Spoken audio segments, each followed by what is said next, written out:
All right, shalom, shalom. I'm going to start by giving infinite honors and praises to Yahweh, Bahashem, Yahweh Shai, Bahashem, Harachakwadash.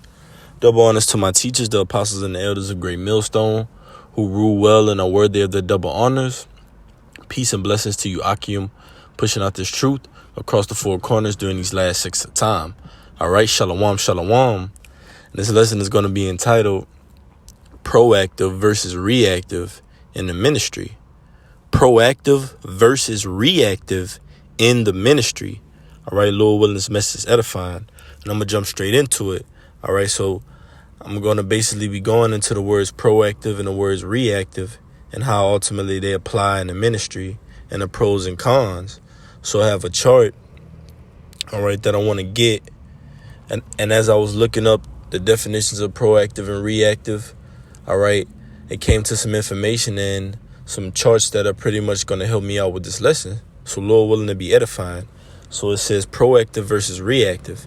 Now, proactive versus reactive in the ministry, all right, is going to be likened on to these. So you have proactive, which is an example on this left-hand column. It says, you are responsible for planning a surprise party for your best friend.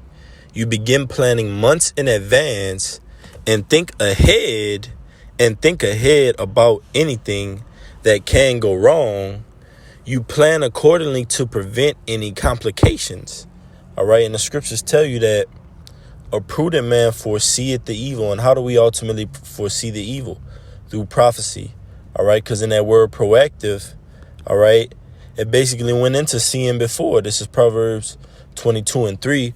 A prudent man foreseeth the evil. So a prudent man, a careful man, is proactive. All right. Being careful and proactive go hand in hand. If you're proactive, all right, you're going to plan before. That's likened on to being careful, taking your time. All right. Intricate details, specifics. OK, so it reads, you are responsible for planning a surprise party for your best friend. You begin planning months in advance and think ahead about anything that can go wrong. You plan accordingly to prevent any complications. And that's likened unto the men of the Lord planning, all right, laboring in this ministry, being proactive, all right, coming upon the day of our Lord, man. All right. Hasting that great day, ultimately yearning for it, man. All right. Desiring it via prophecy. And notice it said thinking ahead. All right. It's ultimately prophecy. And the scriptures and this wisdom, knowledge, understanding, this breath of life allows us to think ahead, man. It allows us to foresee the evil. All right. We abide in the shadow of the Almighty. All right. And we see the danger before it's coming and we take cover, man. All right. So let's get that word proactive and get that definition. All right. It's the word proactive. It says proactive, also proactive of persons or policies as an opposition to reactive, taking the initiative in a situation, anticipating events. So notice it says in opposition to reactive. So proactive, all right, is in opposition to reactive. And that's likened on to the ministry, all right, the men of the Lord being in opposition, all right, to that slothful worldly spirit, man, that this society takes upon, man. Being in a sluggish mindset, being in a mindset of being ignorance is bliss, totally oblivious to what's going on, man. Nah, the scriptures requires us to take action, man. Be proactive, think ahead, prior plan, be careful, be prudent. All right, it says anticipating events as opposed to responding to them, right? Anticipating it as opposed to just responding to it when it's already there, man. All right. We got to be proactive in our minds, proactive in our bodies. All right. Proactive amongst the body, amongst the church, proactive in our daily lives. We're getting our daily tasks done. All right. Most specifically and foremost, the task of Yahweh Shemi Shai in this ministry. All right. We have to ultimately be stead forward, man, in this thing, man.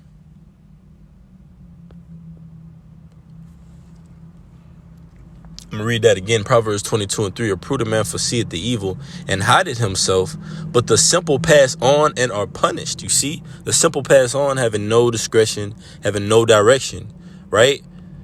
Having no carefulness, no No being circumspect, not having their head to the left, to the right. All right, being that watchman, 360 all the way around. All right, to look around, circumspect. They pass on, man, and are punished by what? Prophecy, the words of the Lord. The words of the Lord is ultimately going to override the society. You can't trump prophecy, right? So we got that word proactive. It says, taking the initiative in a situation, anticipating events as opposed to responding to them. All right, there you go. Pro, meaning for, and active, given to worldly activity. For worldly activity. All right, it says to drive, draw out for it, as capable of acting, active. Energetic, lively. Heavy, man, heavy. Ooh, man, I didn't even see this. All right, that was going into the precept that I wanted to get for this lesson, man. All right, active, energetic, lively, man. All right. For energy, for liveliness, man. All right, we're proactive. We're for energy. We're for liveliness, man. Okay. And let's go back to the scriptures. It's 1 Peter 2:5. Ye also as lively stones, you see, proactive. Ye also as lively stones. So we're lively, and also, all right, we're thinking ahead. We're foreseeing the dangers. We're moving carefully. That's a part of this thing, man. But what allows us to do that? Prophecy, these words. They tell us, hey, Esau, Edom's about to come down with great wrath. He know he had but a short time left. Shall evil be done in the city, and the Lord had not done it. He caused it all, both small and great, rich and poor, to receive a charagma in the right hand or forehead. All right? Fear Yahweh Shem Yahushai. Don't take the charagma. Babylon is going to be destroyed and judged. We're proactive on those topics, man. And many others. The Bible requires you to be proactive, man. It requires you to think, to research, to study, to get invested, get interested. All right? This is your heritage, man. This was taken away from us. So now we're brought back to it. You got to cling on to it 10 times the more, man. Proactive. Thinking ahead, saying, okay, well, camp routines. We do certain things amongst the body. We have routines, conference calls, lessons, camp days, other outside councils, meetup days, fellowshipping, all those things, man. You got to be proactive in those things. First to take out the trash. First to open the door. All right? Going into words, going into precepts, bringing out articles, touching on secular history. I got a word, brother. I have an article, brother. I got a precept. Baba Kushai, if you don't mind. Being proactive, man. You got to keep striking that iron. Okay? We're lively stones. All right? And that chief cornerstone is Yahweh. Let's go. Get it. I don't want to butcher it. All right? 1 Peter 2:6. I was right under it. I'm going to read it again. 1 Peter 2:5. Ye also as lively stones are built up a spiritual house and holy priesthood to offer up spiritual sacrifices acceptable to the Lord by Yahushua or Mashiach. You see? Spiritual sacrifices acceptable to the Lord by Yahushua and Mashiach. So we're presenting our body as a living sacrifice, but also a spiritual sacrifice. But in that spiritual sacrifice, we have a mode of operation that we have to be in, and it's a lively mode. It's a proactive mode. It's not a sluggard mode, man, a sluggish mode, a reactive mode. We're going to get that. Verse 6, wherefore also it is contained in the scripture, behold, I lay in Zion a chief cornerstone, elect, precious, and he that believeth on him shall not be confounded. You see? That chief cornerstone, man. Who's that? Yahushua, man. But we're made pillars in the temple. Lord willing, we be at that number, man. We're going to be made a standard in the earth. Precious under Yahweh by Shem Yahushua, man. All right? And the Lord said we're not going to be confounded, man. Why? Because we tend to proactiveness, not reactiveness. All right, now let's go to reactive. Let's get that word reactive. That scenario reactive. It says reactive. You are responsible for planning a surprise party for your best friend. You figure you have time, so you wait until the last minute to buy supplies. The supplies you need are sold out. You blame the stores for not having what you need. Your friend has no surprise party.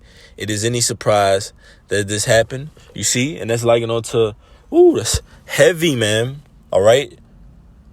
Those 5 virgins, all right, that took not up their oil, man. You got to keep your lamps burning, man. Matthew the 25th chapter, man. All right? 5 were wise, 5 were foolish. Proactive is being wise. Reactive is being foolish. You're not preparing. You're thinking you got time out. Lord is not far off. The Lord is, he's not going to be here in a couple months. I got time to get everything together. No, man, you got to operate in a proactive mindset. As if the Lord is going to be here tomorrow. If we're going to be delivered tomorrow, man. All right? In that mindset of working, okay? So I'm going to read it. In this other scenario, proactive versus reactive, it says proactive people do not blame anyone or anything. Behavior is a product of their conscious choice based on values. And we have a conscious choice through Yahweh B'Shem Yahushua. We do not have our own free will. All right. The Lord makes us conscious through this wisdom, knowledge, and understanding through that breath of life, man. That's how we're made life. That's how we're made lively stones. All right. They carry their weather with them. They are still influenced by external stimulus. It says reactive people blame circumstances, conditions, and conditioning. Behavior is a product of their conditions based on feelings. If weather is good, they feel good. If it is bad, they feel bad. Ooh, man. Not in the spirit, man. Turning. All right. Just because it's raining outside, I mean, I won't be in the spirit today. It's a gloomy day, man. Can't get much done. No, man, you got to be proactive. All right. Not reactive. It's Proverbs 6:6. Go to the anthile sluggard. Consider her ways and be wise. Which having no God, overseer, or ruler, provided her meat in the summer and gathered her food in the harvest. How long wilt thou sleep, O sluggard? O reactive. All right. When wilt thou rise up out of thy sleep? You see, so the Lord is saying, you're reactive. You're just waiting for things to happen. You're not trying to make something happen in the spirit. All right. You're not trying to be proactive. You're not trying to think ahead. You're not trying to strike the iron. You're not trying to bring forth that spiritual sacrifice, man, and be that lively stone. All right. The apostle went into a lesson, ship up, or the Lord is going to ship you out, man. Gear up. The Lord is going to gear you out. Man. You're going to be shipped out, man. Just like onto that ark. Come inside of that ark or you'll be taken by the flood, man. These are the times we're living in. So back in 1 Peter 2, I'm going to read 5 again, NLT.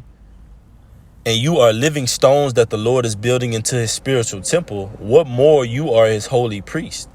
Through the mediation of Yahweh Shah Mashiach, you offer spiritual sacrifices that please the Lord. As the scriptures say, I am placing a cornerstone in Jerusalem, chosen for great honor, and anyone who trusts in him will never be disgraced. And who's that him? You see, now it's identifying that chief cornerstone. It's talking about Yahweh Shai, and it calls us also lively stones. So let's see what lively means.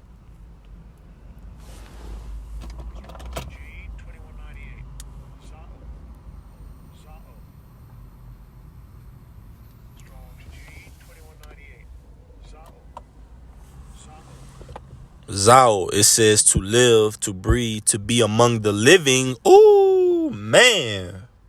We're among the living. Can these bones live? And that breath was blown into him. The breath was blown into Adam. He was made a living soul, man. Second Esdras 3 and 4. O Lord, who bearest rule, thou spakest at the beginning, when thou did plant the earth, and that thyself alone, and commandest the people. and gave us a body unto Adam without soul, which was the workmanship of thine hands, and did breathe into him the breath of life, and he was made living before thee. You see? So Adam, all right, who was Yahushua, man. All right, Yahushua was Adam. The Lord put that breath of life into him, and he was made a living soul. What's that breath? Wisdom, knowledge, and understanding. All right, morals, principles, integrity. To know right from wrong, to know good from evil, and follow good. All right? And that is given to us through Yahushua, man. So living again, lively, it says, to enjoy real life, to have true life and worthy of the name. Oh, man. Worthy of the name. True life. Being in your right mindset is true life. Seeing this world for what it is true life. All right. Being in the spirit of prophecy, which is the testimony of Yahushua, is true life, man. Amath. Truth. It says active, blessed, happy, right? Endless in the kingdom of Yahweh Shem Yahushua. Endless in the kingdom. We're lively, man. It says to live past life in the manner of the living and acting of morals or character, living water, having vital power in itself and exerting the same upon the soul, to be in full vigor, to be fresh, strong, efficient, active, powerful, efficient, efficacious. Ooh, lively, man. This truth, the living waters, the rivers of living water, man. All right? Man, I gotta get this one. This is John 5:21. For as the Father raised up the dead and quickened it, them even so the Son quickened it whom he will. And I want to get that in the NLT, because right here it says to be among the living, not lifeless, not dead. All right, to have true life and worthy of the name. So let's go to that in John 5:21, and I want to get that word quicken it. And I like going into this word because it just shows that the power of the words that we speak and the effect that they're going to have in these times when we need it the most, man. All right, that testimony, it says,